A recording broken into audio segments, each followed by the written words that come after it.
사무엘 상하서 말씀으로 함께 보는 새날을 여는 새벽 말씀입니다. 저는 대전평화교회 강민 목사입니다. 오늘 우리가 함께 나눌 말씀은 사무엘 하 3장 1절로부터 6절까지 말씀입니다. 사울의 집과 다윗의 집 사이에 전쟁이 오래매 다윗은 점점 강하여 가고 사울의 집은 점점 약하여 가니라. 다윗이 헤브론에서 아들들을 낳았으되 맏아들은 암논이라 이스라엘 여인 아히노암의 소생이요 둘째는 길르압이라 갈멜 사람 나발의 아니었던 아비가일의 소생이요 셋째는 압살롬이라 그 술당 달메의 딸 마아가의 아들이요 넷째는 아도니아라 핫깃의 아들이요 다섯째는 스바다랴 아비달의 아들이요 여섯째는 이드르암이라 다윗의 아내 에글라의 소생이니 이들은 다윗이 헤브론에서 낳은 자들이더라. 사울의 집과 다윗의 집 사이에 전쟁이 있는 동안에 아브렐이 사울의 집에서 점점 권세를 잡으니라. 사무엘 하 3장 1절로부터 6절 말씀입니다. 옛말에 아전인수라는 사자성어가 있습니다. 아전인수는 글자 그대로 내 밭으로 물을 끌어온다 라는 의미입니다. 공통의 물, 다시 말해 함께 사용하여야 할 물을 자기 밭으로만 끌어와서 자기만 이익을 보려는 이기적인 행동에서 기인된 말입니다. 따라서 이 말은 비유적으로 모든 것을 자기에게 유리하게 해석하는 태도를 의미합니다. 많은 기독교인들, 성도들이 다른 사람들과 성경에 대하여 또 하나님에 대하여 또 신앙에 대하여 이야기할 때 그들이 그 이야기를 통해 세상 사람들로부터 듣는 반응은 아 그렇구나 이런 반응이 아니라 늘 성도들은 교인들은 그리스도인들은 모든 걸 아전인수격으로 해석한다 라는 말을 듣습니다. 이혈령 비혈령이라는 말을 종종 듣기도 합니다. 이혈령 비혈령이란 귀에 걸면 귀걸이 코에 걸면 코걸이라는 뜻입니다. 같은 것을 어떻게 해석하느냐에 따라 전혀 다르게 만든다라는 의미입니다. 세상 사람들은 기독교인들이 성경을 자신들이 편한 대로 자기에게 옳은 대로 해석한다라고 비판한다는 겁니다. 기독교의 말은 하나님의 말씀입니다. 따라서 전적으로 옳아야 합니다. 전적으로 옳은 말씀이기에 하나님의 말씀은 다른 사람들에게 받아들여져야 하는 것도 맞습니다.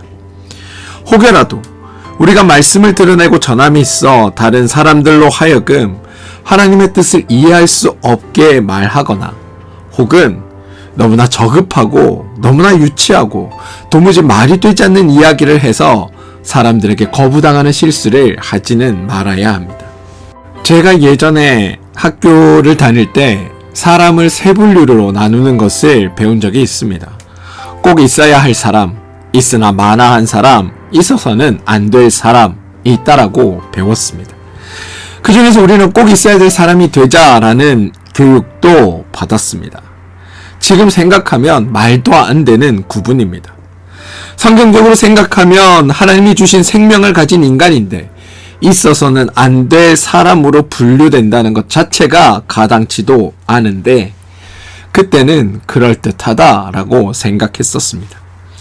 그런데 이와 비슷하게 교회에서도 이런 잘못된 유형의 분류를 배웠습니다.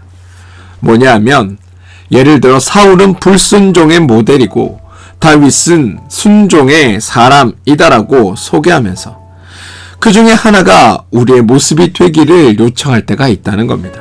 다시 말해 다 다윗처럼 순종의 사람이 되십시오. 이건 학교에서 배운 세 가지 유형의 사람과 본질적으로 같습니다.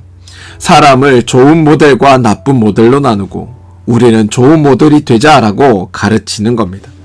그런데 여러분, 성경은 이와 같은 방식으로 사람을 모델로 내세우지 않습니다. 왜냐하면 하나님 앞에 있는 모든 인간은 다 죄인입니다. 그러므로 다 똑같습니다. 다윗이나 사울이나 두 사람 모두 경중의 차이는 있을 줄 모르나 모두 똑같은 죄인이다라는 것을 잊어서는 안 된다라는 겁니다. 두 가지 모델, 사울과 다윗, 불순종, 또 순종 이렇게 구분한 후에 우리 모두 순종하는 자, 우리 모두 다윗이 되자라고 목표를 설정해서 가르치면 안 된다라는 겁니다. 성경은 우리에게 무엇을 가르치느냐? 성경의 가르침은 사울도 죄인이고 다윗도 죄인이다. 그러나 하나님은 이 죄인들을 사랑하신다. 저는 이 가르침을 우리가 기억하게 되길 소망합니다. 오늘 본문은 사무엘하 3장 1절입니다. 사울의 집과 다윗의 집 사이에 전쟁이 오래매 다윗은 점점 강하여 가고 사울의 집은 점점 약하여져 가니라. 제가 앞선 이야기를 드린 까닭은 바로 이 3장 1절을 이해하기 위해서입니다. 이 구절을 가지고 사람이 살아가는 과정은 점점 강하여지고, 다시 말해 흥왕하여지고 점점 잘 되어야 한다. 그래서 다윗처럼 되어야지 사울의 집처럼 점점 약해져 가서는 안 된다. 인생은 올라가야 하지 내려가서는 안 된다라고 해석하면 그거는 성경이 말하는 바와 전혀 다른 것을 말하는 거라는 이야기를 하고 싶었습니다. 그래서 오늘 앞서 그런 이야기를 했던 겁니다. 여러분, 이렇게 말해서는 안 됩니다. 3장 1절 이후에 사울의 집과 다윗의 집에 관한 이야기가 나옵니다. 사울의 첩이었던 리스바라는 여인이 있고 다윗의 아내였던 미갈이라는 여인이 있습니다. 종종 사울의 집이 점점 약하여져 갔다라는 예로 사울의 아들 이스보셋의 군대 장관인 아브넬이 사울의 첩이었던 리스바를 달라고 요청한 것을 거부할 때 그가 불쾌하게 생각하고 이스보셋을 배반하고 다윗의 진영으로 옮긴 사건을 들어 사울의 집이 점점 약해졌다라는 것의 상징으로 이야기합니다. 사울의 집이 약하여져서 일개 장관이 아버지의 부인을 탐하고 결국 약한 집안을 배신했다라는 겁니다. 그리고 이와 반대로 다윗의 가정 이야기에도 여인이 등장합니다. 다윗이 예전에 사울의 딸 미갈과 결혼을 했었는데 사울의 추적을 피해 도망가면서 미갈을 혼자 두고 나왔습니다. 후에 다윗이 왕이 되었고 아브넬이 이스보셋의 진영에서 다윗의 진영으로 옮겨오려고 할 때 다윗이 미갈을 데려오라는 지시를 내리고 실제로 미갈을 다윗에게로 데리고 옵니다. 두 여인을 중심으로 대조하면서 그러면서 이렇게 설명하는 겁니다. 사울의 집안은 점점 약하여져서 아버지의 부인도 뺏기는 상황이 되고 다윗의 집은 점점 강하여져서 잃었던 부인도 찾아오게 되는 상황이 되었다. 우리 모두 다윗처럼 강성해지는 가정이 되자. 사실 어떻게 보면 이게 들을 만한 교훈이기는 합니다. 실제로 사람들은 이런 설교를 들으면 맞아, 우리도 점점 강해져야지, 다윗처럼 돼야지라고 생각합니다. 그런데 여러분, 이러한 해석은 성경에서 하나님이 말씀하시고자 하는 내용과는 전혀 무관한 내용입니다.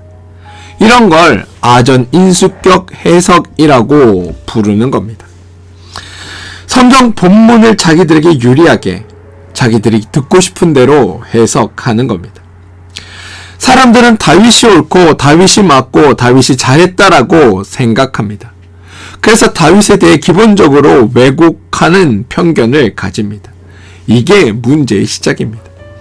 우리는 무의식적으로 다윗은 좋은 사람이야, 다윗은 하나님의 마음에 합한 자야, 그러므로 다윗이 하는 일은 다 옳은 일이야 라고 생각합니다.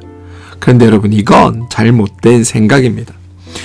본문에서 다윗이 아브넬을 통해 사울의 딸이었던 미갈을 데려오게 하는 것은 분명히 옳지 않은 행동입니다. 이걸 이해하려면 당시의 상황을 좀 더 살펴봐야 합니다. 여러분 아시다시피 다윗은 이미 여러 명의 아내가 있었습니다. 오늘 읽은 사무엘하 3장 2절로부터 5절을 보시면 다윗의 아들 6이 소개됩니다. 그런데 여러분, 6의 아들의 어머니가 모두 다 다릅니다. 이미 다윗은 아내가 6이 있다라는 의미입니다. 이게 우리에게 무엇을 말하는 걸까요? 다윗의 가정이 흥왕했다는 것을 표현하는 걸까요? 그게 아닙니다. 성경은 다윗이 이미 하나님의 기준을 어기고 있다라는 것을 말하고자 합니다.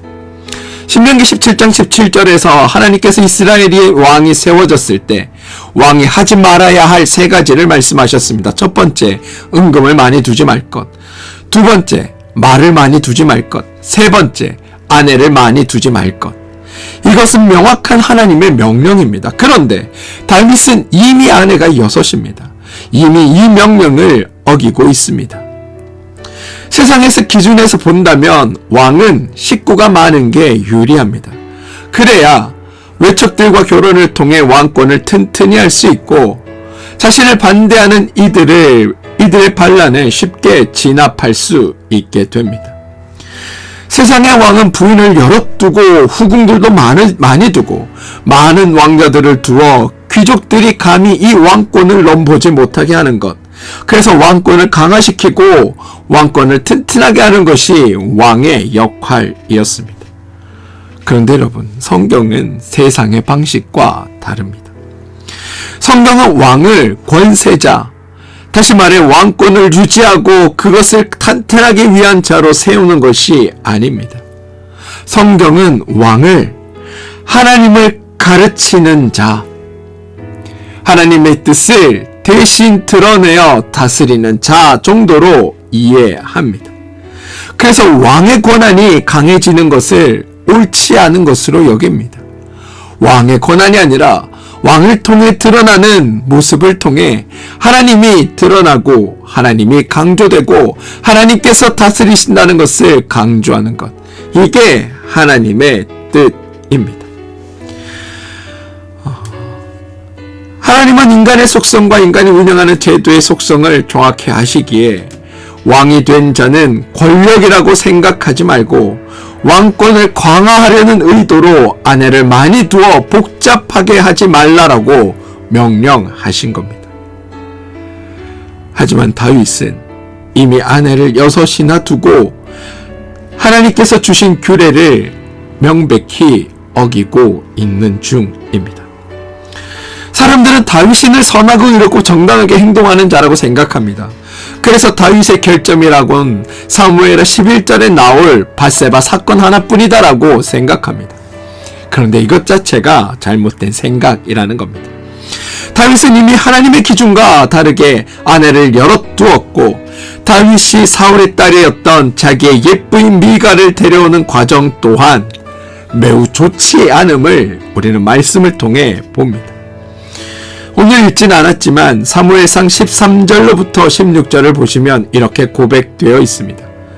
다윗이 이르되 좋다. 내가 너와 언약을 맺거니와 내가 내게 한 가지 일을 요구하노니 나를 보러 올 때에 우선 사울의 딸 미갈을 데리고 오라.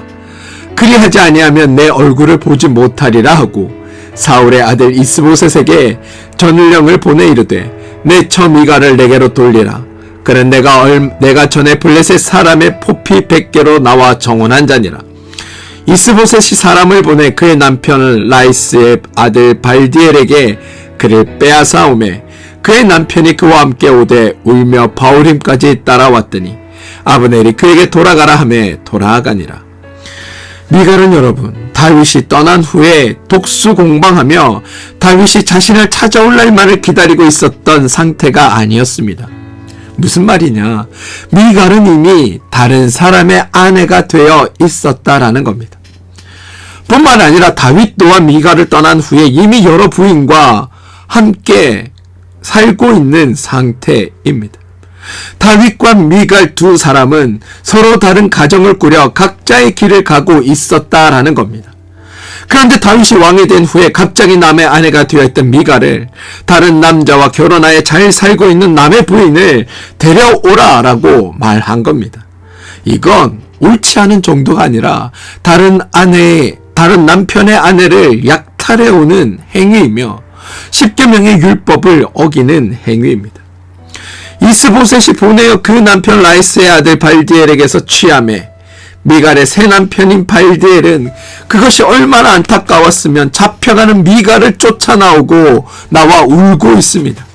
자신의 아내를 빼앗기는데도 힘이 없어 빼앗기는 처참한 상황을 지금 이 라이스는 당하고 있다라는 겁니다. 상대적으로 다윗은 이미 6이나 되는 아내를 두었음에도 불구하고 자신의 정치적인 명분을 위해 선대왕 사울의 딸을 기어코 빼앗아가고 있습니다. 여러분, 이게 우리가 본받아야 할 다윗의 모습일까요? 성경이 말하는 다윗의 집은 날마다 흥왕하다라는 표현의 다윗의 모습일까요?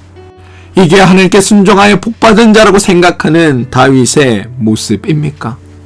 그렇지 않습니다. 여러분, 성경은 다윗을 높이거나 다윗을 신앙적인 모델로 우리에게 제시하는 것이 아닙니다. 이걸 분명히 아셔야 합니다. 우리는 종종 성경을 읽으면서 다윗을 본받자, 다윗처럼 되자라고 생각합니다.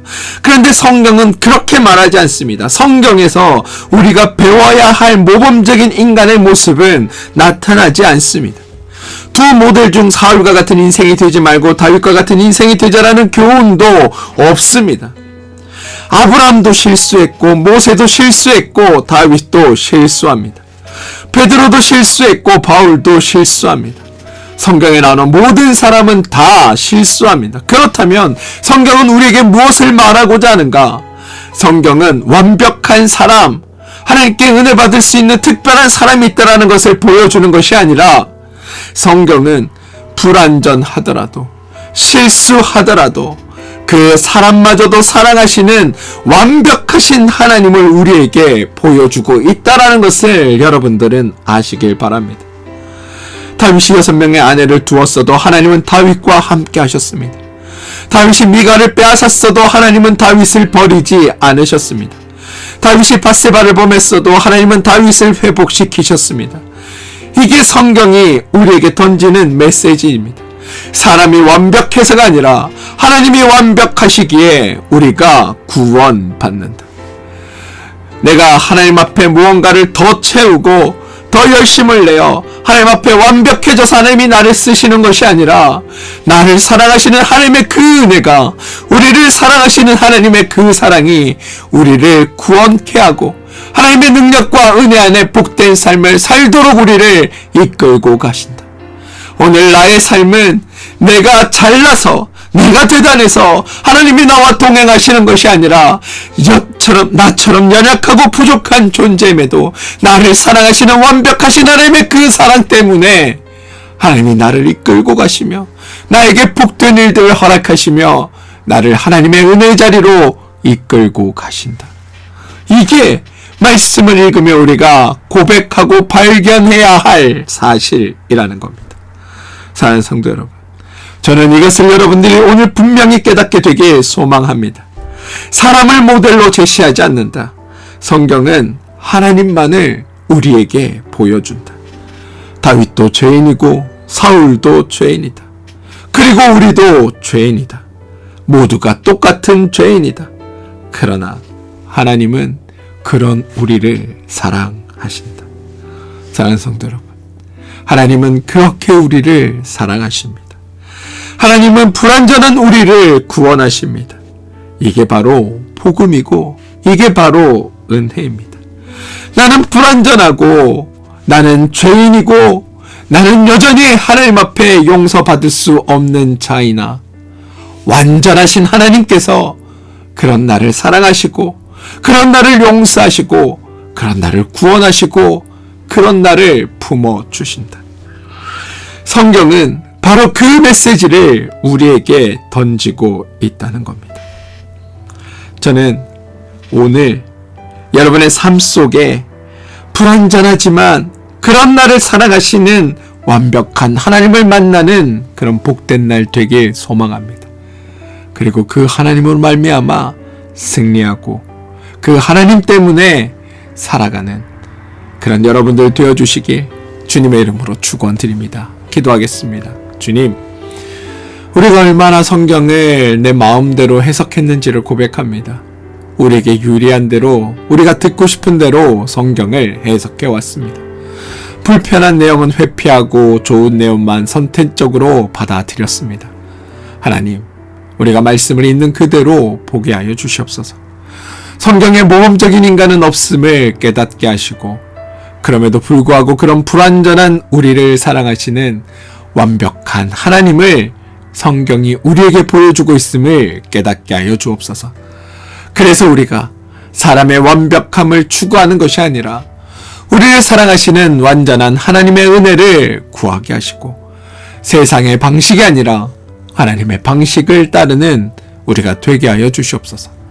다른 사람을 판단하지 않게 하시고 모두가 죄인임을 기억하게 하시고 우리가 구원받는 것이 우리가 완벽해서가 아니라 하나님께서 완벽하시기 때문임을 우리가 날마다 고백하며 살게 우리를 인도하여 주시옵소서.